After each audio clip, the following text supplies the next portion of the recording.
Assalamualaikum warahmatullahi wabarakatuh. Salam sejahtera bagi kita semua.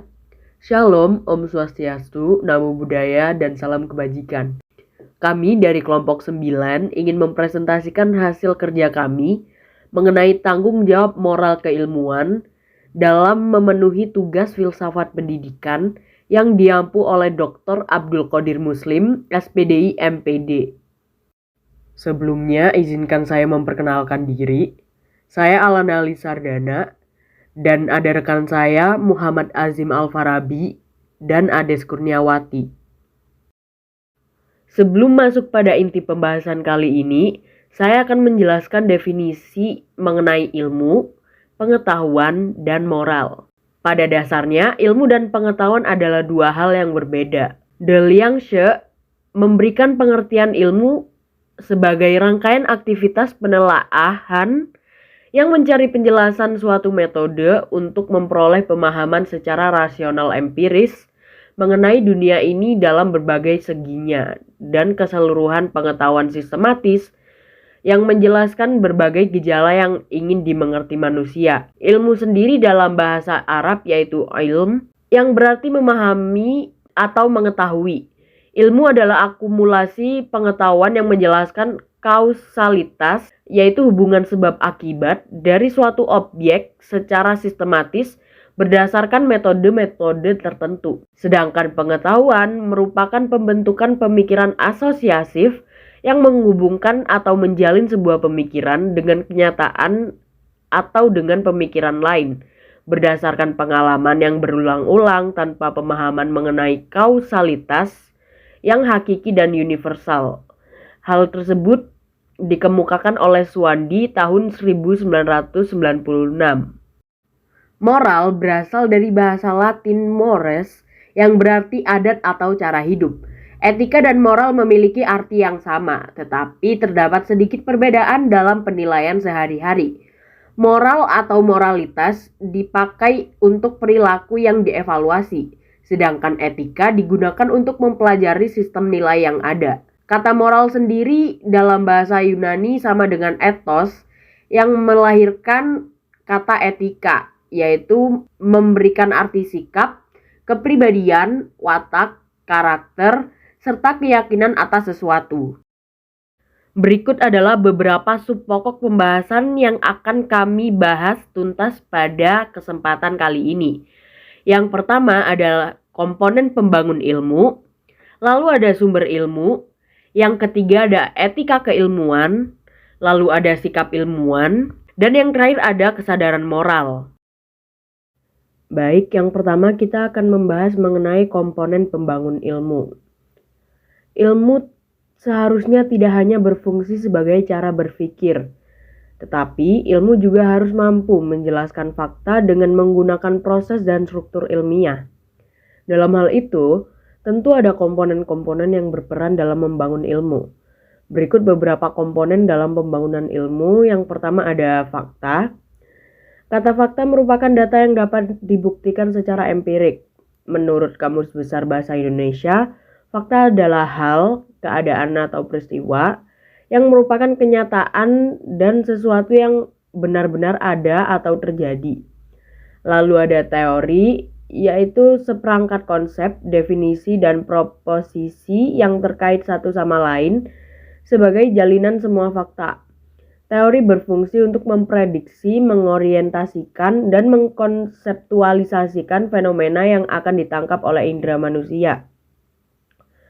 Lalu ada fenomena. Fenomena adalah gejala atau kejadian yang ditangkap indera manusia serta diabstraksikan dengan konsep-konsep. Menurut Kamus Besar Bahasa Indonesia, fenomena sendiri memiliki 3 makna. Yang pertama, hal-hal yang dapat disaksikan dengan panca indera dan dapat diterangkan serta dinilai secara ilmiah. Lalu yang kedua adalah sesuatu yang luar biasa, keajaiban, dan yang ketiga adalah fakta atau kenyataan. Lalu yang terakhir ada konsep. Konsep merupakan bentuk sederhana dari fenomena. Konsep juga dapat diartikan sebagai abstrak, entitas mental yang universal yang menunjuk pada kategori atau kelas dari suatu entitas, kejadian, atau hubungan. Istilah konsep berasal dari bahasa Latin conceptum, artinya sesuatu yang dipahami. Lalu yang kedua ada sumber ilmu. Nah, berikut ini ada 4 sumber ilmu. Yang pertama adalah rasionalisme, yaitu logika mempelajari hukum patokan dan rumus berpikir psikologi dan membicarakan aktivitas berpikir. Lalu ada empirisme. Empirisme sendiri adalah sebuah aliran yang menjadikan pengalaman sebagai sumber pengetahuan. Lalu ada intuisi, yaitu pengetahuan yang didapatkan tanpa melalui proses penalaran tertentu. Intuisi bersifat personal dan tidak dapat diramalkan.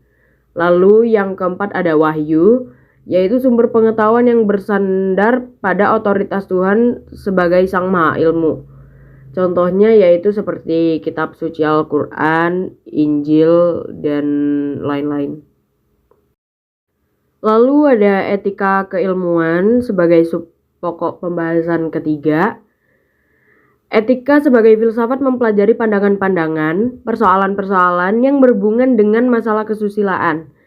Nah, etika dibutuhkan sebagai pengantar pemikiran yang kritis, dapat membela apa yang baik dan salah. Menurut kutipan dari N. Daljoni, ilmu lengket dengan keberadaan manusia yang transenden. Hal ini dibuktikan dengan keresahan yang merupakan kodrat seorang manusia sebagai makhluk yang transenden.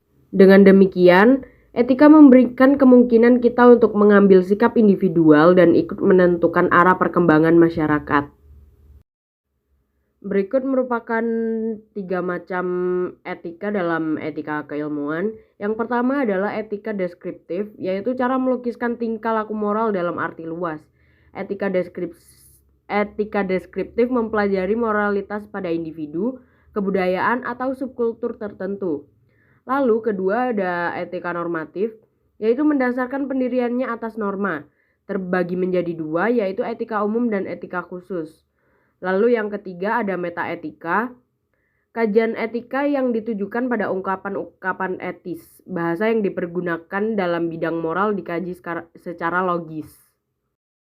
Kita lanjut ke subpokok pembahasan keempat, yaitu mengenai sikap seorang ilmuwan.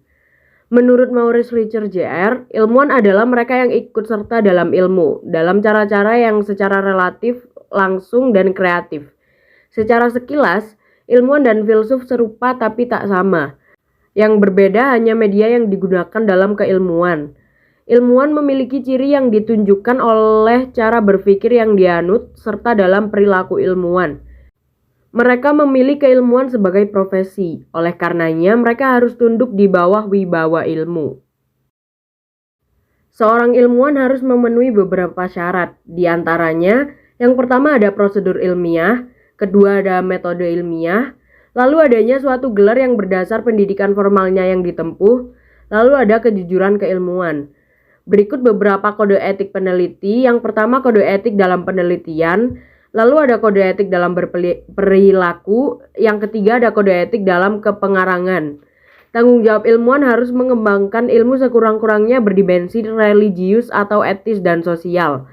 Intinya tidak melanggar kepatutan yang dituntut darinya berdasarkan etika umum dan etika keilmuan yang dianut. Pokok pembahasan yang terakhir yaitu ada kesadaran moral. Kesadaran moral berfungsi sebagai pengendali perilaku. Sedemikian rupa sehingga seseorang mampu berperilaku jujur, bersyukur, bersabar, dan ikhlas. Kesadaran moral memiliki kekuatan memposisikan dan memfungsikan segala potensi individual untuk social enforcement, sedangkan masyarakat difungsikan sebagai sistem proses mencapai kesejahteraan umum. Berikut merupakan daftar referensi yang kami gunakan untuk menyusun PowerPoint ini. Terima kasih. Sekian presentasi dari kami. Apabila ada salah kami mohon maaf. Bagi yang ingin bertanya, silakan bertanya pada saat video ini dipresentasikan. Terima kasih.